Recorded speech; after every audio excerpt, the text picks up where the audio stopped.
Okay, welcome to week 10. So this week you're reading chapter 5 in the OpenStax text. It's titled Civil Rights.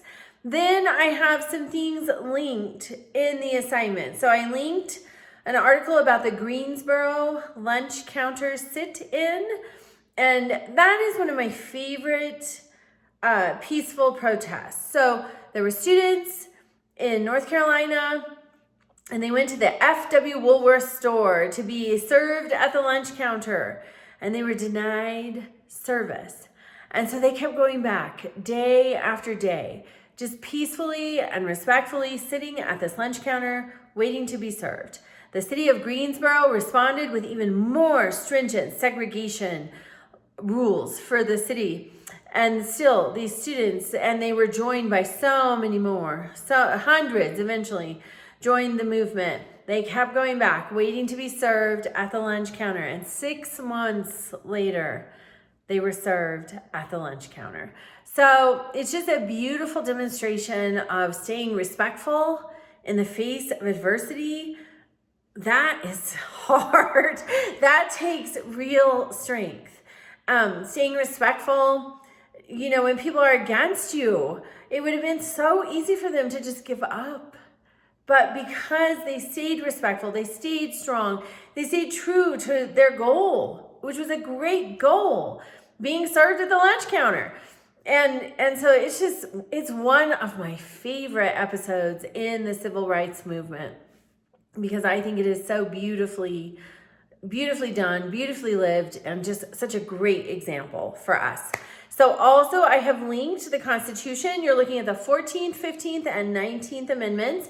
Then you have an assignment. So what are civil rights? That's going to come from your OpenStax text. What does the 14th Amendment guarantee? You're going to need to look at the 14th Amendment. Do not shy away from constitutional amendments or even the Constitution. The constitutional amendments are short. There are words in there that we do not commonly use. So just use a dictionary. Look them up online. You can put the word in your search bar and then definition or even DEF, and the definition will come up. So learn what the words are. It does not do you any good to read things if you don't know what each word means. So sometimes it takes a little longer because, especially for me, I live rurally and my vocabulary is not as robust as it should be. So I often have to look up words. So you read the 14th Amendment, the 15th Amendment, and the 19th Amendment. Then you can go through and answer.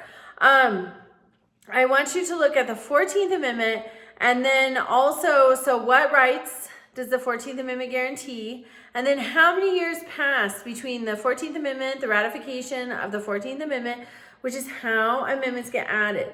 They can be passed by Congress all day long, but until they are ratified by the states, they do not become 75% of the states, 3/4, they do not become part of the Constitution. So bear that in mind. For example, there's an Equal Rights Amendment. People have been trying to add it to the Constitution since either the 1920s. I think about the 1920s.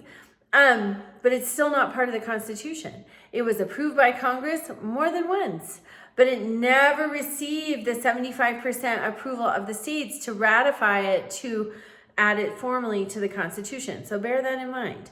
Okay, then you're looking at the 15th Amendment. The 15th Amendment applies to men because it's ratified in the 1800s. Women do not have the right to vote yet, and so it applies to men. And then you're looking at the 1965 Voting Rights Act.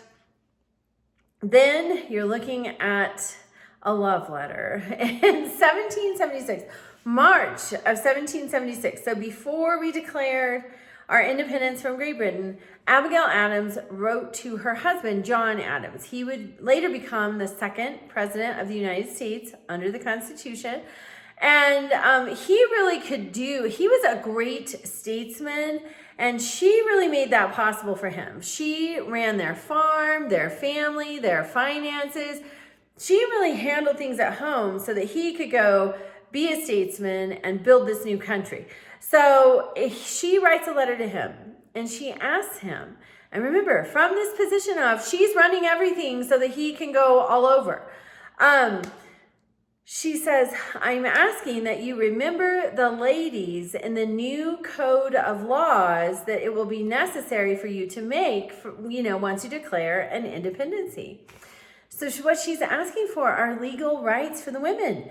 That would have certainly included voting rights. We don't see that happen until over 100 years later in 1920 when the 19th Amendment is ratified and added to the Constitution. So there you have it. But I want you to look at that letter. And then also you're going to provide opinion about the Greensboro lunch counter sit-in. Okay, so reach out with questions and have a great week.